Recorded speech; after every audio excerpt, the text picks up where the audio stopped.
Agora o Rafael, não é, Rafael? Muito bem. Rafael falar sobre aspectos da renúncia fiscal no federalismo brasileiro. Rafael Camera, meu colega de fisco do Pará, embora carioca. É parioca, como a gente chama, né? Agora é paraense com carioca. Rafael Carlos Camera, formado em Direito pela Universidade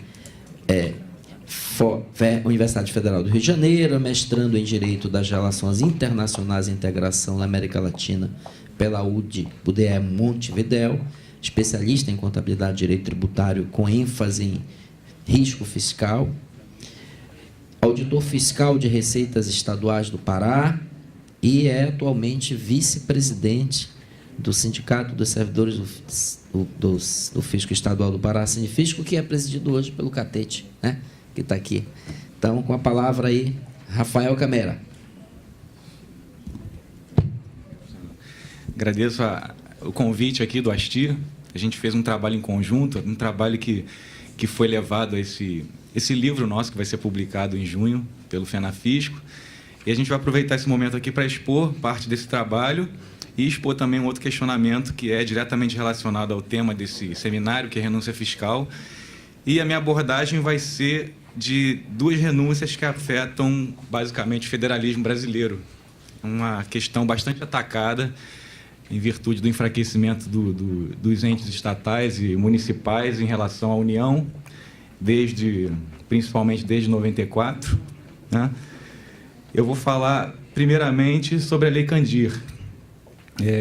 A Lei Candir, que se iniciou com a discussão, né, em 96, pela edição, que é a lei complementar que trata do aspecto geral do ICMS e que veio trazer uma desoneração aos produtos primários semi-elaborados, prejudicando receitas de diversos estados, acho que a maioria.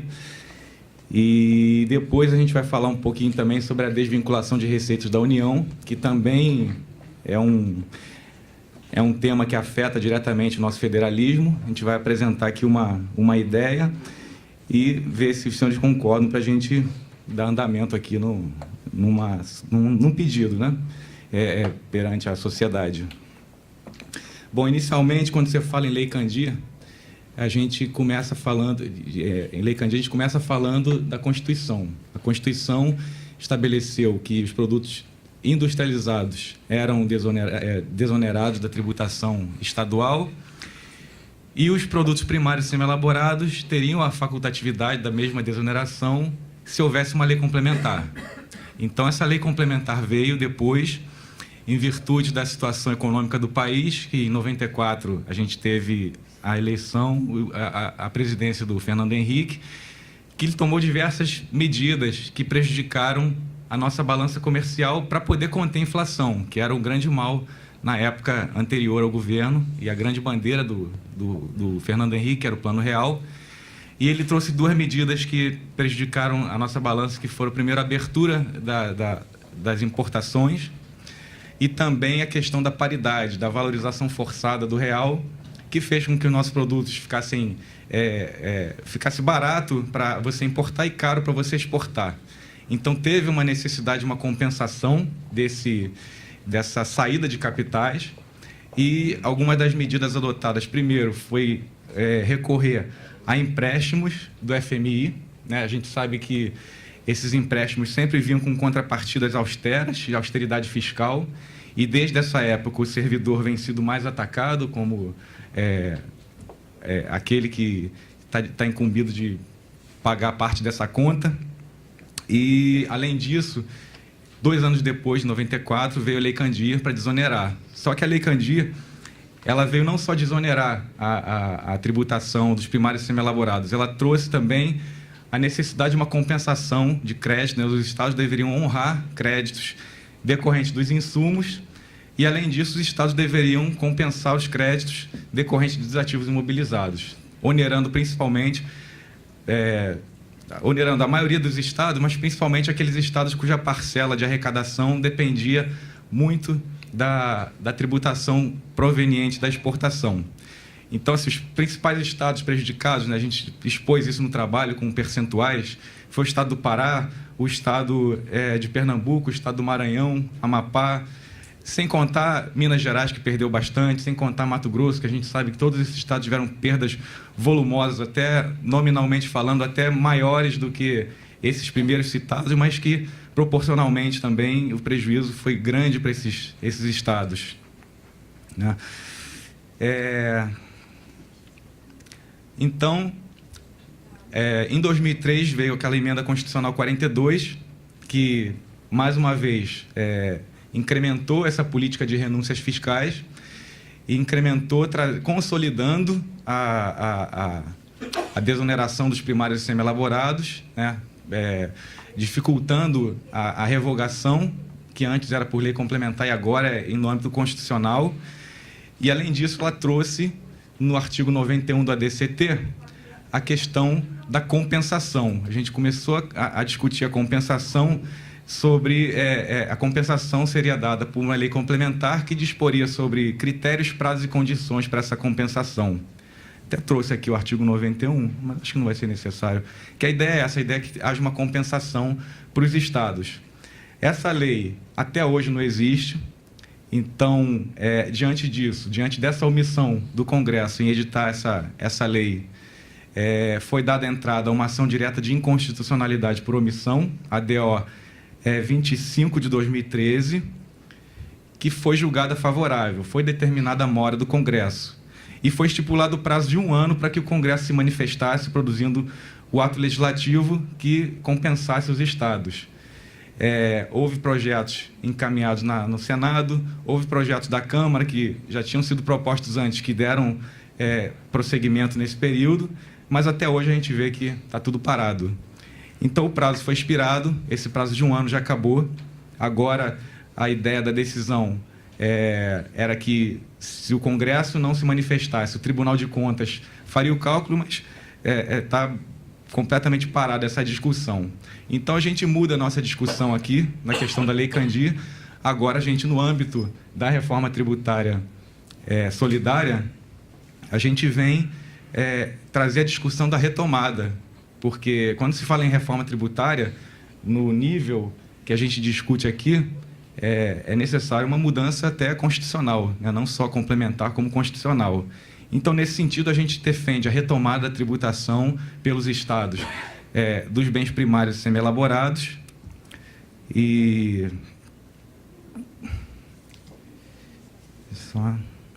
a gente traz uma sugestão de uma tributação que seja por tempo indeterminado, né? Uma tributação que seja sem prazo de validade, até porque não há compensação e os estados precisam da receita para poder ser respeitado o Pacto Federativo. Para não pegar os empresários de surpresa, teria um cronograma de implementação, uma graduação percentual das alíquotas ao longo do tempo. Em respeito aos princípios abordados na reforma tributária solidária, a gente incluiria a questão da progressividade nessas alíquotas, progressividade relativa a 3 critérios primordialmente.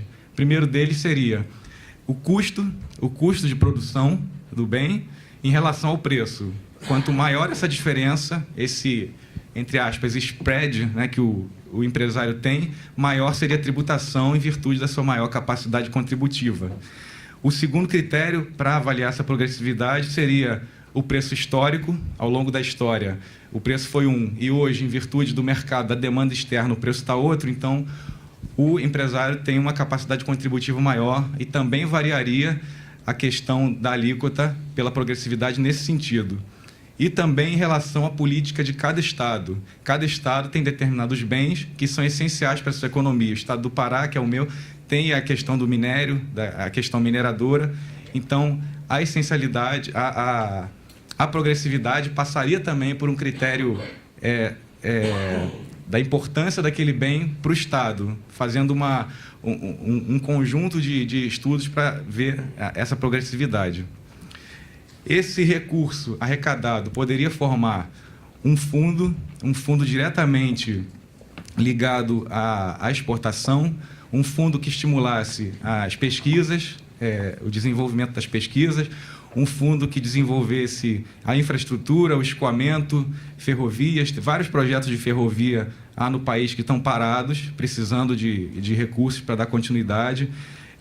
construção de portos, melhoria, ampliação dos portos, enfim, isso tudo baratearia a exportação. Então, assim, seria um tributo que, em tese, oneraria, mas seria barateado pelo custeio da infraestrutura. Essa é a proposta aqui da sugestão. Os aspectos econômicos dessa tributação. Em primeiro lugar, melhoria dos termos de troca. É claro que ninguém vai ser responsável de colocar uma alíquota extremamente alta. A gente vê aí como está acontecendo com o Trump, que está colocando alíquotas de 25%, 10% sobre o alumínio, sobre o aço, e isso gera represálias de outros países. Seriam alíquotas, digamos, 5% no máximo, uma alíquota assim, considerada razoável, dentro do princípio da razoabilidade, para não afetar a relação internacional. Lembrando que a OMC ela não tem restrição em relação à tributação à exportação. Diversos países da OMC tributam a exportação. A gente tem a Argentina, a gente tem a Austrália, que é o principal exportador de minério de ferro, que tributa também. Então, nessas relações internacionais, a gente consideraria uma alíquota razoável. E, na questão dos bens primários semi-elaborados, há que se considerar também as perdas nos países produtores. Quando você extrai um minério do solo, você prejudica aquele solo. Você tem prejuízos ambientais, você tem prejuízos, como a gente viu na Samarco, questões de poluição. A gente está vendo na Hidro, recentemente, a poluição. A gente tem questões ambientais, assim, questões indígenas, né? Todo esse prejuízo, se você colocar uma tributação, seria uma forma de socializar mundialmente essas perdas, né? A perda não ficar somente com o país produtor. Quer dizer, o país produtor, ele tem essa perda e não cobra nada de tributo, né? Ou seja, ele arca com tudo, né? Então, a reforma justa seria que houvesse uma socialização. Não estou falando de bens industrializados, estou falando só daqueles bens primários semi-elaborados que trazem essa oneração extra, essa externalidade, né, à economia local. Além disso, seria um estímulo à verticalização, porque você teria uma desoneração total se você exportar os produtos industrializados, então vai ter um estímulo para você industrializar aqui. E um país desenvolvido, um país que tem mais indústrias, e no Brasil tem ocorrido o efeito da primarização da economia, né? Em 94, 50% da nossa economia, 50% da nossa produção industrial era de bens primários semi-elaborados. Era meio a meio, indústria e bens primários semi-elaborados. Em 2010, essa relação já passou 65 a 35, ou seja, 65% já era bens primários semi-elaborados. Então, isso mostra que a nossa indústria está ficando básica, está ficando com base na exploração desses produtos com pouca margem de valor agregado. E quando você coloca uma margem, diversos produtos têm essa tabela no nosso trabalho, a margem ela mais do que duplica, triplica, às vezes até aumenta em 8 vezes o preço. Então, assim, seria um ganho muito maior para o Estado quando ele pratica a industrialização. E toda essa questão da Lei Candir envolve um desrespeito à questão federativa, né? A gente tem uma concentração muito grande de receitas nas mãos da União, né? 67% de toda a arrecadação nacional, que é uma arrecadação grande, né? Por volta de 33%. É arrecadação a nível de países desenvolvidos, né? De primeiro mundo. Seriam 67%, 2/3 ficam nas mãos da União e 1/3 fica para ser dividido entre estados e municípios, ou seja, a União, que engloba toda a região nacional, fica com 67%. Os entes estatais, que são 27%, que também englobam toda a região nacional, ficam com 25%, e os municípios, 5.570 municípios, ficam com a fatia de 18% da arrecadação. Então, a gente vê que o Pacto Federativo Brasileiro, que foi criado pelaquela forma centrífuga, né, veio do centralismo e continua no centralismo, né, é bem injusta essa divisão. Então, a gente está agora nessa bandeira de levantar o retorno da tributação dos bens primários semi-elaborados no tocante à Lei Candir. Agora, no tocante à DRU, que é outro tema que a gente tem para falar sobre renúncias fiscais relacionadas ao Pacto Federativo, eu vou começar lendo aqui o artigo 76, que foi alterado pela PEC 31 de 2016, a última alteração da DRU, que trouxe mais absurdos nessas desvinculações. Eu vou ler aqui o artigo 76. São desvinculados de órgão, fundo ou despesa, até 31 de dezembro de 2023, 30%. Antes era 20%, agora são 30%. Da arrecadação da União relativa a contribuições sociais, sem prejuízo do pagamento das despesas de regime geral da Previdência Social, contribuições de intervenção do domínio econômico e taxas. Taxas é uma novidade, eu mesmo não sabia, até pouco tempo atrás, que as taxas estavam incluídas nessa desvinculação. A maior parte a gente sabe que vem de contribuição social, mas a taxa veio para incrementar mais aquilo que a gente considera um absurdo aqui. Taxas já instituídas ou que vierem a ser criadas até a referida data. Então, estudando um pouco mais o sistema tributário que a gente tem aqui vigente no Brasil, a gente tem que a doutrina, chancelada pelo Supremo, ela caracteriza os tributos como 5 espécies, né? A gente tem impostos, taxas, contribuições de melhoria, empréstimos compulsórios e contribuições sociais. Cada um tem sua característica específica. O imposto tem a característica de não estar vinculado à contraprestação, é o que está no artigo 16, é um tributo cuja obrigação tem por fato gerador uma situação independente de qualquer atividade estatal específica. Além disso, o que a Constituição agora, não mais o CTN, a Constituição diz sobre o imposto, que são vedados no artigo 167, inciso 4, a vinculação de receita de impostos a órgão, fundo ou despesa. Aí eu quero lembrar aqui o que diz o artigo 76. São desvinculados de órgão, fundo ou despesa. E do imposto, vedada a vinculação de órgão, fundo ou despesa. É o mesmo termo que eles usam, né? Então, a gente tem ainda as taxas, né, que contra a prestação derivam de uma... a base de cálculo é o valor de um serviço específico divisível prestado ou o poder de polícia que é disponibilizado ao contribuinte. Contribuição de melhoria, contribuições diante de valorização de obra, mediante obra pública, e as contribuições, empréstimos compulsórios, que são impostos restituíveis e vinculados à finalidade para que foram criados, e as contribuições, que são aquela espécie tributária que são principalmente destinadas a um fundo, a uma despesa, com uma destinação específica. É aí que entra a questão da desvinculação. A desvinculação, ela veio tornar, na questão das contribuições, que são grande parcela da arrecadação pela DRU, ela veio desvincular uma parcela. Quer dizer, no nosso entendimento, essa parcela que foi desvinculada para cobrir o orçamento fiscal, né, que foi a questão do déficit fiscal que trouxe essa necessidade da DRU, segundo a ideia do governo. No nosso entendimento, essa parcela da DRU, que foi esses 30% desvinculados, perdeu a característica de contribuição. E se não perdesse, estaria infringindo o Pacto Federativo, porque quando você desvincula, você praticamente transformou a contribuição no imposto.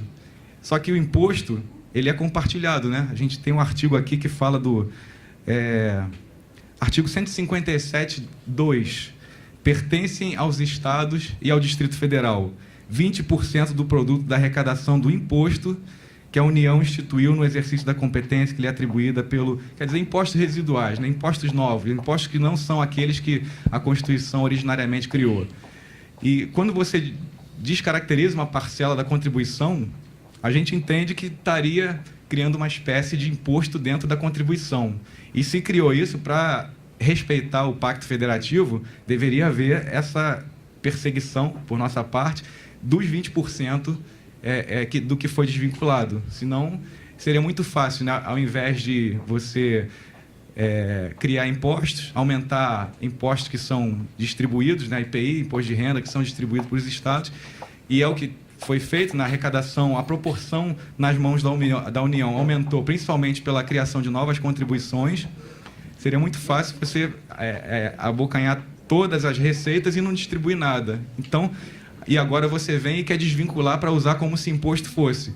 Então, se quer usar como se imposto fosse, que imposto seja. Então, venha a nossa participação aqui na arrecadação dos impostos, na arrecadação da repartição de receita via impostos. Eu acho...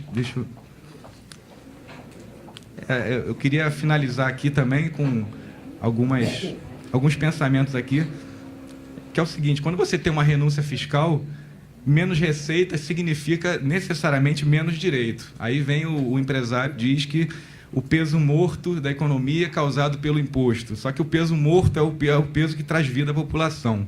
Essa é a reflexão que eu queria deixar aqui. Agradeço aí a oportunidade, o convite, cumprimento os colegas aqui e espero que a gente faça uma reforma tributária solidária bem justa, e o que precisar de mim, a gente está aqui para apoiar. Obrigado.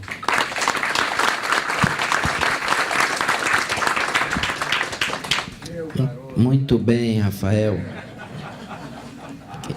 Quem foi que falou, meu garoto aí? Hoje já o Jomar. Eu agora já posso me aposentar sossegado, feliz, em ver essa juventude assumir as nossas produções. Muito obrigado. Você está se referindo a mim quando falou de juventude? Não.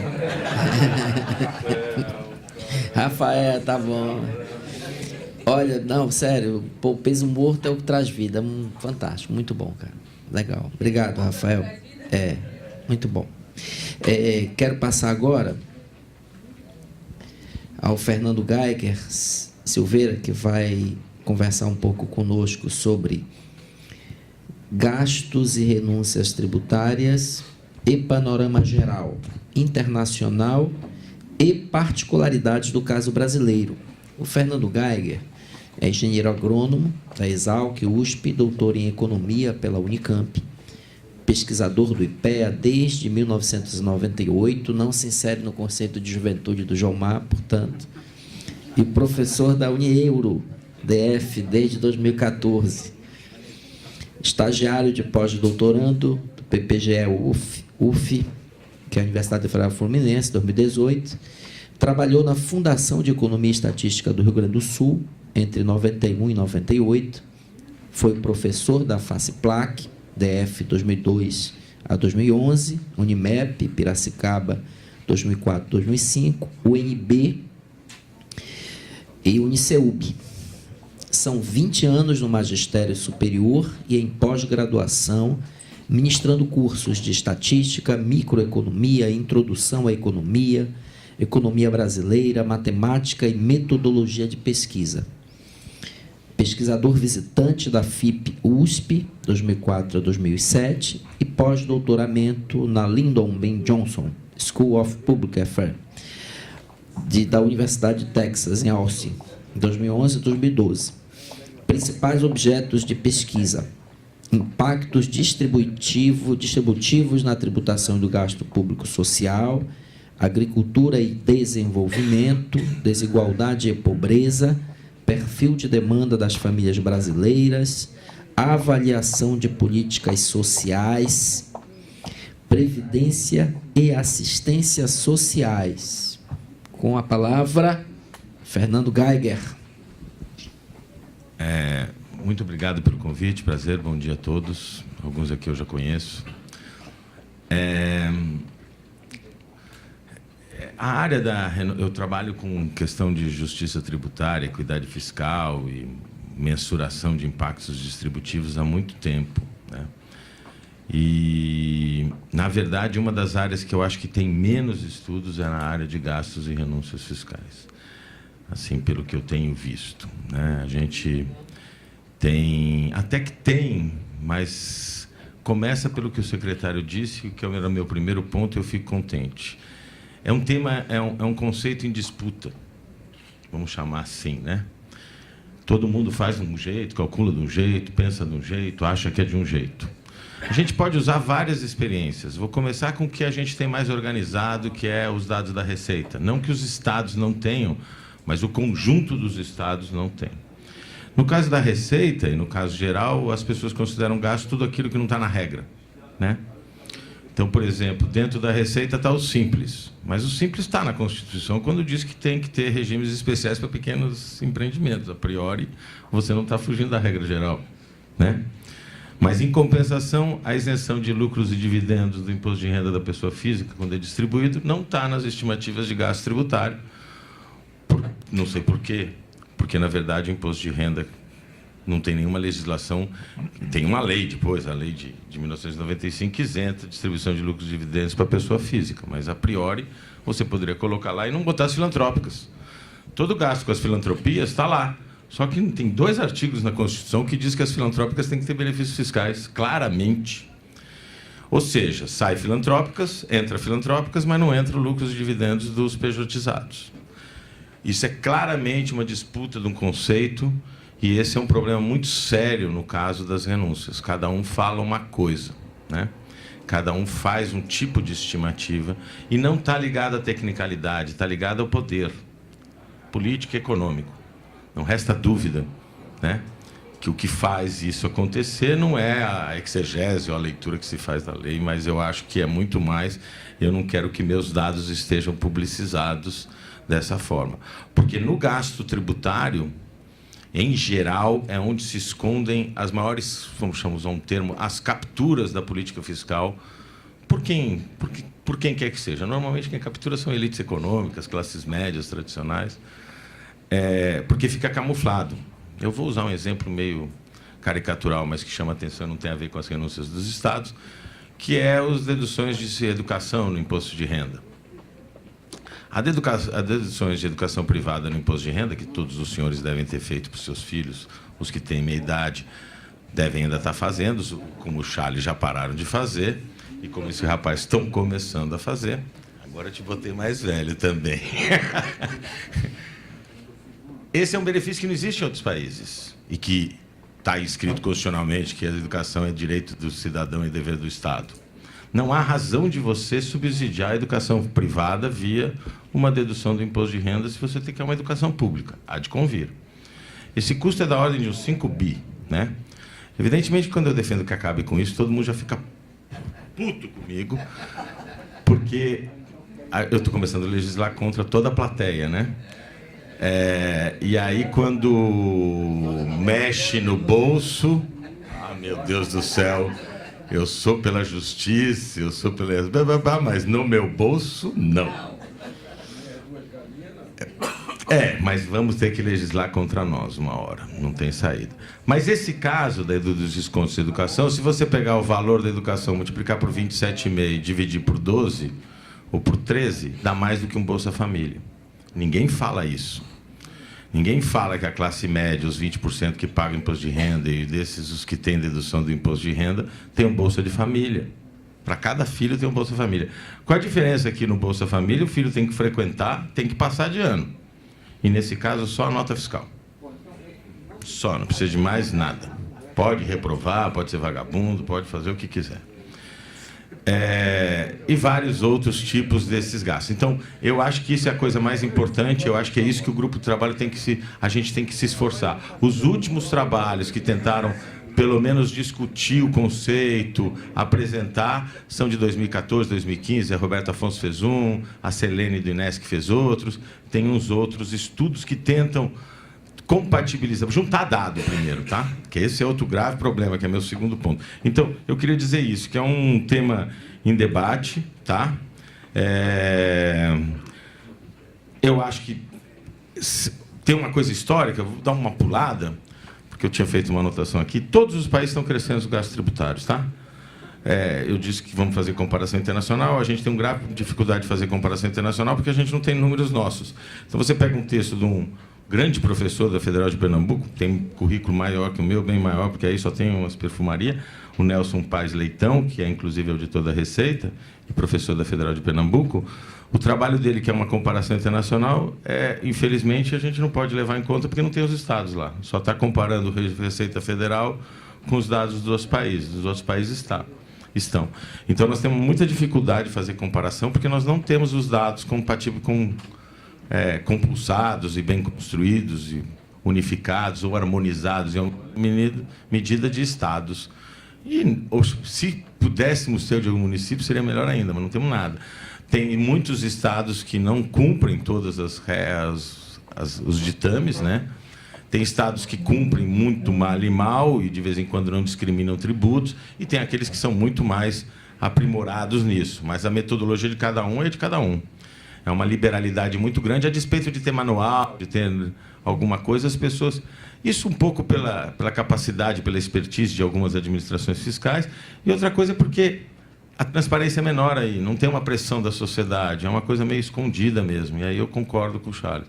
Mas isso, academicamente, é muito ruim. Se você for procurar no Google Scholar ou nas revistas o que existe de renúncia, você vai ver que tem muita coisa que é modelos teóricos de que se o que aconteceria na renúncia, modelos de equilíbrio geral, o que acontece na renúncia. E dados sempre parciais, regionais, locais, os estudos mais gerais, nacionais, e a compatibilização geral não é. Quando a gente tem essa atomização do estudo, por falta de números gerais, é muito ruim, porque o particular não consegue chegar ao geral. Todos os casos a gente não consegue somar para um caso geral.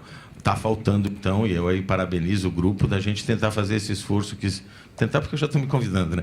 Tentar fazer esse esforço de mapear LDOs, ver, fazer de novo esse esforço que o Zé Roberto Afonso, que eu acho que é um dos melhores esforços, fez para o BID em 2014, né? Fazer um novo levantamento disso, tá? Então, essa é a minha primeira observação, o que é renúncia e a ausência de dados nacionais. Se a gente pegar os dados que existem, pegar o que já foi publicado internacionalmente, tá? Primeira coisa é que a gente não tem um nível de renúncia muito alto, tá? 4,5% do PIB, somando federal e estadual, segundo as estimativas que eu fiz aqui. Conta de padeiro. Mas conta de padeiro, quando a gente fala contabilidade, não fica conta chique. Eu fiz a conta e deu 4,5 e pronto. Eu podia falar 4,58, que aí ninguém ia desconfiar de nada, né? Quanto mais o número é quebrado, mais poder ele tem, né? É aquela coisa de... E tem um livro muito bom, Como Mentir com Estatísticas. Né? Como Mentir com Estatísticas, de 1954. E uma das coisas que o cara diz para mentir com estatísticas é números bem redondos. Aquela coisa de... O exemplo que ele usa é que os alunos que saíam de Yale têm uma renda anual previsível, na média, de $19.135 por ano, em 1900 e tanto. Desconfia, está tudo errado aí.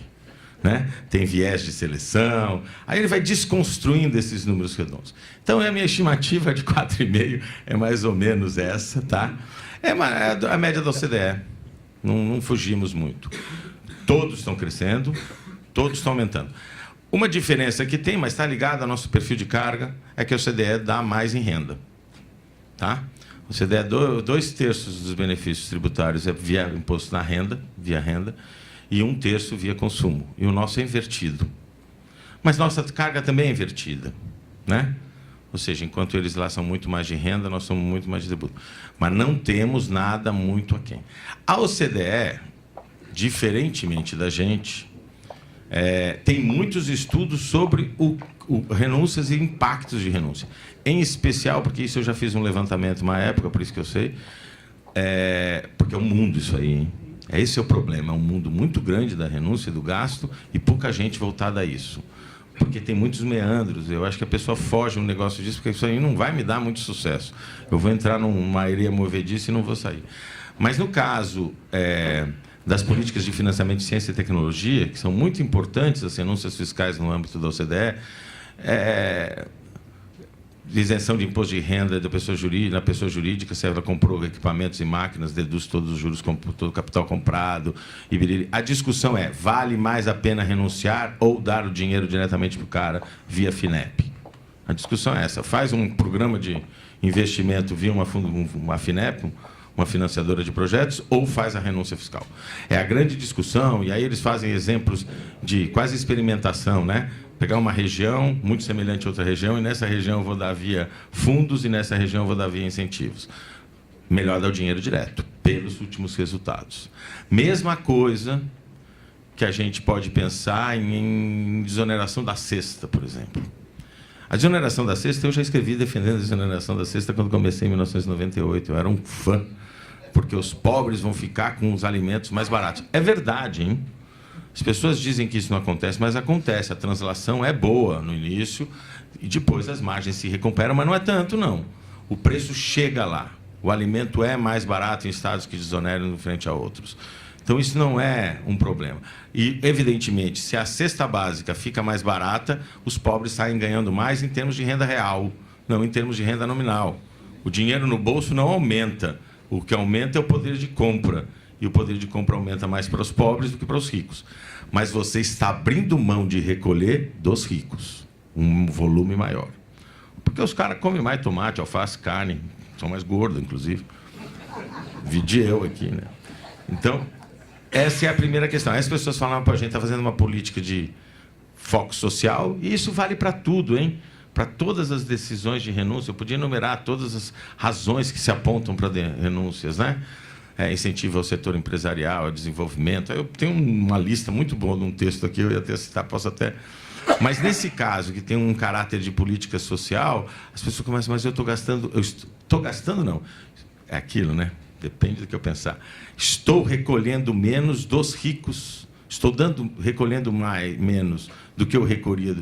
Estou deixando de recolher mais dos ricos do que dos pobres. Então, na verdade, ainda que a renda real dos pobres aumente, eu estou abrindo mão de pegar dinheiro de rico. Então, vamos solucionar isso, vamos fazer um voucher, né? Todo pobre que for... Tem um trabalho até bonito de um rapaz aqui de Santa Catarina, não é? Ele é de Santa Catarina, o que fala disso? Eu não sei, eu esqueci o nome dele. Desculpa, Giovanni, eu acho. Isso, do Rio Grande do Sul. Vai lá, pega, compra o arroz, feijão, as coisas, pega a nota, dá o CPF, já tem uma nota legal, né? Aqui eu não sei, tem aqui nota legal? Graças a Deus. Parabéns. Isso é uma política regressiva. É uma política regressiva.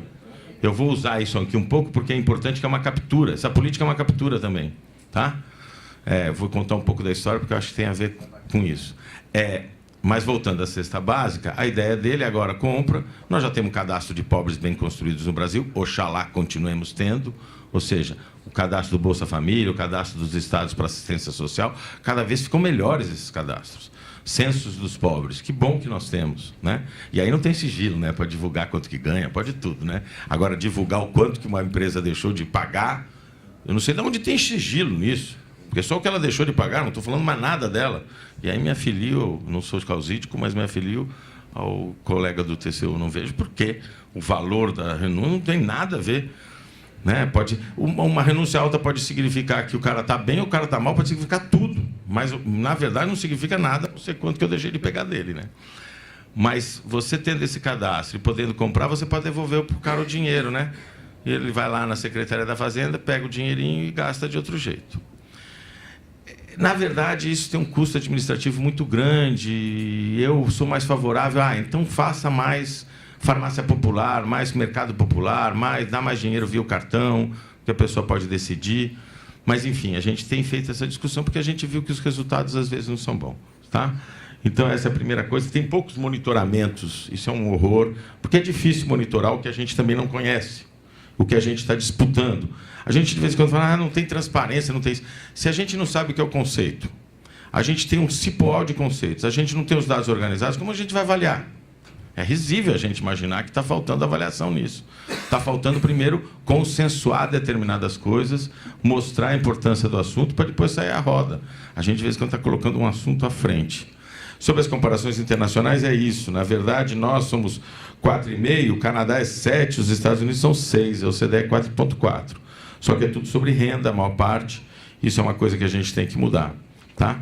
A federação faz via mais renda, evidentemente. Tá?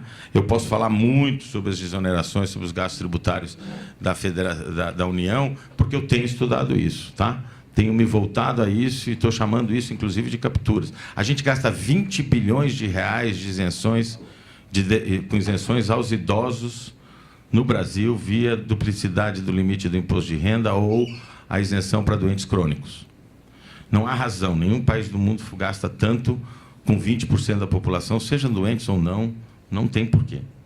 Isso é um problema também, porque quando eu falo isso, a pessoa fala, mas o cara está com câncer. Poxa, mas o que tem a ver? A gente quer mitigar determinados problemas via outras políticas. E aí eu vou falar uma coisa de idade mínima na aposentadoria, porque eu sempre falo isso.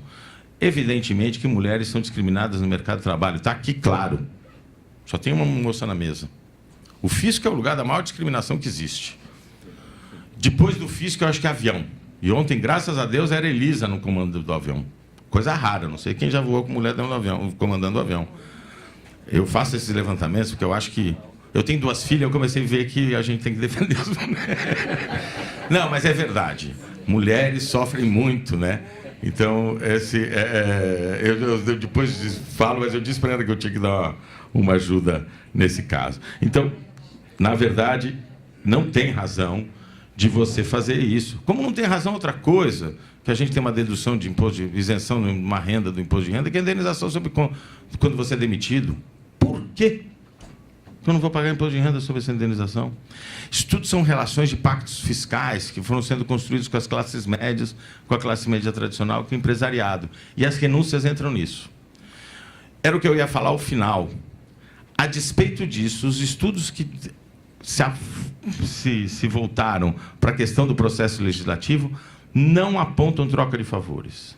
Ninguém pede renúncia ou isenção por troca de favores pela questão da sua base, no média, no estudo que as pessoas fizeram. Tá? Não existe isso. Apesar de a atuação legislativa, e aí vocês que trabalham nos estados podem ter crescido muito nesses anos em propor benefícios, renúncias, diferimentos e assim por diante. Mas os estudos mostram que a proatividade legislativa não é por troca de favores, vamos dizer assim, apesar de parecer. Isso é importante a gente ter presente. Tem uma atividade legislativa maior. Ela está ligada ao início das políticas anticíclicas que, inclusive, o governo Lula fez. Na verdade, a atuação legislativa era mais frágil, federal e estadual, antes de você começar a ter as políticas anticíclicas, isenção de ICMS, de PIS/COFINS, linha branca, automóveis. Isso daí ficou uma política que aí todo mundo começa a colocar seu penduricalho, também o regime simplificados que foram criando. Tá? Então, essa é uma observação importante, o legislativo é mais atuante, é uma política que cresceu o número de propostas. Quando os executivos fazem a proposta legislativa, mais emendas, maior presença do legislativo na feitura disso, é um tema que ganhou espaço, e ganhou espaço, não ganhou espaço porque abriu-se esse espaço via política de exoneração e via políticas de regime simplificado, mas não é troca de favor. Ninguém está fazendo por seu corriola, na média do estudo que o menino levantou. Tem 3 ou 4 estudos na Câmara Federal sobre quem se beneficia, quem não se beneficia, grupos de interesse. Ou seja, o pessoal da ciência política está avançando mais do que da economia e do direito na área das renúncias, porque eles estão estudando interesses e isso. Isso eu acho importante, a gente tem material sobre isso. Tá? Respondeu a pesquisa, foram só deputados? Não, o estudo dele é sobre o processo legislativo, de onde sai, como muda, como não muda, da onde é a proposta do cara que mudou, se tem relação com aquele setor industrial. O mapeamento dele é do processo, tá? Não é entrevista, não. É pegar a legislação, ver se a proponente foi o executivo, ver se teve adendo, se o adendo é do partido da oposição, não é, se a região e o setor é parecido do lugar do deputado. É um estudo com uma empiria não ligada aos vieses que pode ter quando você fizer uma entrevista diretamente com o proponente da proposta. É você pegar ex post, né? Todos os resultados. Tem que se debruçar mais nisso também, porque possivelmente o termo é chique, né? Vocês devem usar code provades, né? Troca de favor, mas eu estou usando o termo grego, latim não, porque data vênia, eu não sou dessa área. Tem uma coisa importante que o secretário disse, mas eu acho que é um pouco mais do que isso, é que não é só a abertura comercial nossa. O mundo nos anos 90 mudou. Os anos 90 foi uma mudança muito grande no cenário geral, a competitividade, a globalização. Desde os anos 90, que o mainstream econômico, o paradigma econômico, principalmente dos 80 para 90, mas 90 conseguiu, um consenso de que você tem que aliviar a tributação sobre o capital, de que você tem que aliviar a tributação sobre altas rendas, porque senão você vai perder os poupadores, você vai perder competitividade, diminuir, fazer exercícios de renúncia para você conseguir combater lá fora, né? Tentar diminuir os impostos que não são que não podem ser individualizados. Então, começou-se o negócio de diminuir a tributação sobre a folha, porque isso você, querendo ou não querendo, vai exportar. Não sou contra exportar tributo, tá? Já percebi que isso também dane-se. Agora, quando você tem tributação sobre a folha, você vai exportar de qualquer jeito. Você não tem como individualizar no produto quanto que você tem tributação sobre folha. Mas o mais importante é que nos anos 90, pela globalização, pela financiarização, pela interconexão geral dos mercados, todos os países foram tentar defender, via políticas tributárias, em especial de apoio ao capital, de se preservarem. A gente viu hoje que não deu muito certo. Primeiro que a desigualdade nos países centrais cresceu assustadoramente. Aqui, nos países periféricos, não cresceu porque a gente teve um boom ligado às commodities, ligado a governos que gastaram esse boom com o povo, vamos dizer assim, com escola, educação, assistência, valorização do salário mínimo. Isso melhorou as condições de vida da população. A desigualdade nem diminuiu tanto, mas a pobreza diminuiu bastante. Então, a gente foi num sentido diferente, mas nos países centrais a desigualdade cresceu muito, justamente pela suboneração do capital, que era uma medida à época. Isso levou aos países periféricos tentarem melhorar suas posições, né? E uma delas foi o uso de renúncias, inclusive a desoneração da folha. A desoneração da folha não tem nenhuma relação com o mercado de trabalho à época da sua desoneração, que é um dos maiores gastos tributários que nós temos hoje, tá? No sistema federal. O simples é em torno de 63 bi e a desoneração da folha é da ordem de 30 bi. E a desoneração da folha, na verdade, era uma medida de política de competitividade, política comercial. Porque é isso, sai da folha, vou para o faturamento, individualizo, diminui o custo da mão de obra, vou vender mais. Na verdade, parte dessa diminuição do custo da mão de obra em economia vai para o salário do trabalhador. Os salários de alguns trabalhadores cresceram. Então, a desoneração da folha também é nesse sentido de você conseguir competitividade. Mas são exercícios, todos eles, que não entendeu? Hoje o mainstream propugna outra coisa. Para onde direção a gente está indo? E isso é importante. Nós estamos indo em todos os países para uma IVA de base ampla, tá? Uma alíquota só, ou poucas alíquotas, alguns produtos seletivos. E aí, se você olhar a nossa realidade, você fala, o IPI tem que acabar. O IPI não tem razão de ser. E o ICMS não pode ser do jeito que é. Tem que ser um IVão. Porque a guerra fiscal vai embora junto com isso. A gente não tributa consumo, a gente tributa produção. Ao tributar a produção, a gente está cometendo vários problemas. Os preços relativos, distorções alocativas. O cara tenta defender sua indústria aqui, mas começa... Não tem, puxa a corda de um lado e puxa de outro. Então, eu acho que o nosso amarra fiscal é muito grande, mas oxalá a gente chegue nisso. Mas aí eu devolvo para vocês. Se a gente for ter um IVA perfeito, todo modulado com um PIS/COFINS que vire IVA federal, vamos pensar assim, e os estados com a federação conversem, fica tudo de bem, você arrecada para mim, eu te passo, né? Vamos supor, mas as administrações tributárias, que são vocês, vão ter que se transformar nessa mudança. Porque a gente, de vez em quando, esquece que o jogo de soma zero é o melhor. Então, por exemplo, na reforma que o Lula propôs em 2007... 2007 ou 2000? Não, eu não lembro. O Bernardo App, que, por sinal, tem bons textos sobre a área tributária hoje, vale a pena convidá-lo para ouvir. Ele está é CCIF, eu não vou lembrar. Isso. Vale a pena, é um cara que tem muita experiência. Os bloqueios à proposta da reforma tributária à época dele foram dos estados, porque alguns iam perder, e dos ricos, tá? Não eram dos pobres, não. A outra coisa é da base ligada à seguridade, previdência e saúde, porque fica com medo de que qualquer desvinculação das contribuições ligando a imposto, não tendo carimbo, já fiquei com medo. Porque não carimbou, eu começo a achar que vou perder, né? E parte também de algumas administrações, porque também o que eu vou fazer agora, né? Ou seja, a gente tem que modular tudo, o tributo, os trabalhadores da área, né? Eu acho que tem espaço, tem um IVA, tem um imposto de renda mais progressivo, diminuir o imposto de renda sobre a pessoa jurídica, que é alto, tirar brechas de planejamento tributário. Então, não adianta só mudar lucros e dividendos e não discutir a tributação sobre a folha. A tributação sobre a folha também é uma das causas da pejotização. A gente tem que diminuir. Mas aí, quando diminui isso, o povo só fala, os 20% sobre a folha. Não é assim. Tem salário família na folha. Salário educação, quer dizer, tem INCRA na folha, tem Sistema S. O Sistema S vai caçar dinheiro na rua. né? Porque vai tirar de mim. Né? Desculpa, mas o Sistema S é uma das coisas que eu sempre falo. Não sei se tem alguém do Sistema S aqui. Desculpa. Apesar de eu adorar o Senac São Paulo, tem ótimos lugares.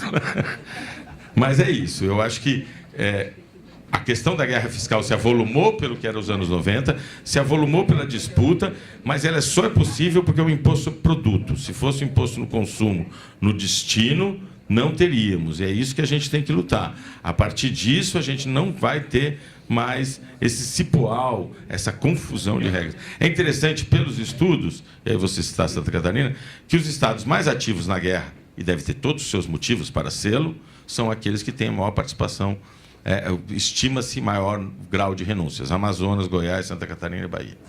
São os estados em que a renúncia é mais elevada. Concluir, tá? Eu vou concluir. São mais elevadas em relação ao ICMS, tá? Ok?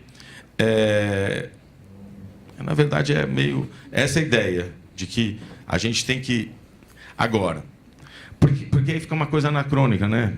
No sentido de que o que a gente precisa fazer é ter um IVA como ele for, vamos dizer assim, e aí, quando ele for, o problema da renúncia vai diminuir, né? Então, eu acho que o que a gente tem que buscar é, de alguma forma, ter melhores números, ter melhores avaliações. Eu acho que, quando pensei no seminário aqui, eu pensei assim, quem é contra a renúncia? Em geral, só mais contra do que a favor. Levanta o braço. Contra. A priori não gosta de renúncia. Se for escolher sim ou não, é não.